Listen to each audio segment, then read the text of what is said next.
Joey Logano leads Kyle Busch by 2-3 car lengths to the checkered flag. Doesn't get any bigger than this right now. Joey Logano is the champion of the Busch Light class at the Coliseum.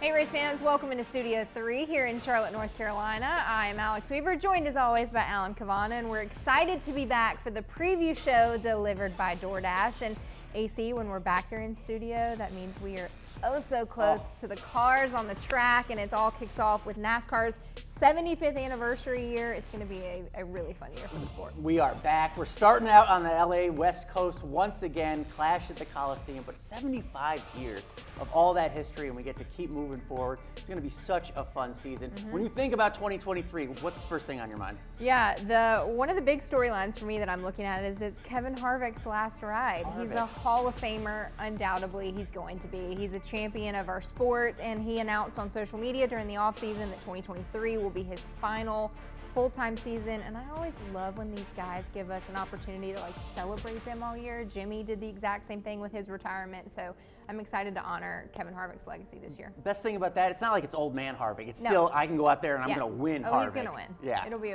I'm interested to see what he and Rodney Childers can put together. Machines in the garage. So love it. Yeah. I love the little hashtag forever. Forever, it's Harvick, a good one. good stuff. You're thinking Harvick. I'm thinking Kyle Busch. I mean, this is the biggest season for him probably in his career. You think about it, 15 years, all that success with Joe Gibbs Racing. Now he's moving to another team, a new number, new colors, new manufacturer, new everything for one of the best to ever do it. It's a whole new setting, a whole new family, if you will, over there with RCR. Can he have the same success? He's still Kyle Busch. He is. You have to wonder, though. He's got to answer those questions. I'm interested to see if Rowdy Nation can bring out the 8 gear already. Yeah, how much is there? How long does it take to get all the 8 gear? They covered up those ones on their tattoos. It's going to be good. That's right. Well, another legend of our sport. We mentioned Kevin Harvick, Kyle Busch, but I am so excited for the 7-time champ to be returning. He's pairing up with another 7-time champion of our sport, the King, Richard Petty. They formed Legacy Motor Club, which obviously transitioned from Petty GMS.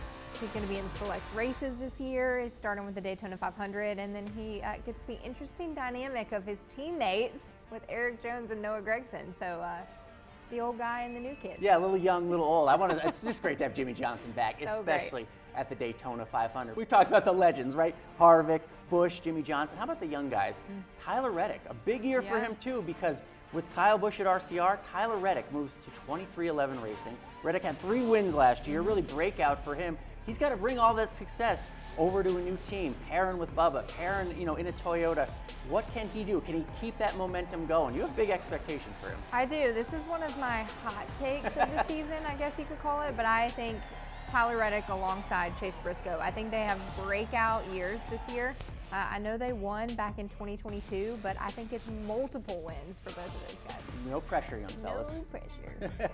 And then the schedule diversity that we have coming up. We are going to see some of the same, so we don't have to worry about, not visiting our favorite racetracks that we're used to, but one that comes to mind in all of the chatter at the start of the season, I'm still looking forward to July and heading to the streets of Chicago. We get a little street race. What better way to enjoy a slice of pizza and some racing? I can't wait. Unreal. A place that's never been, never raced. That's not even a track. On the streets of Chicago. It's going to be so crazy. I am excited. You are also pumped up for the All-Star race this year. I mean, North Wilkesboro. We get a little new with Chicago, and we get a little old. It's NASCAR's 75th anniversary, right? We should have a little old, a little new. We go back to North Wilkesboro, a place people thought we would never see again. We're going back there.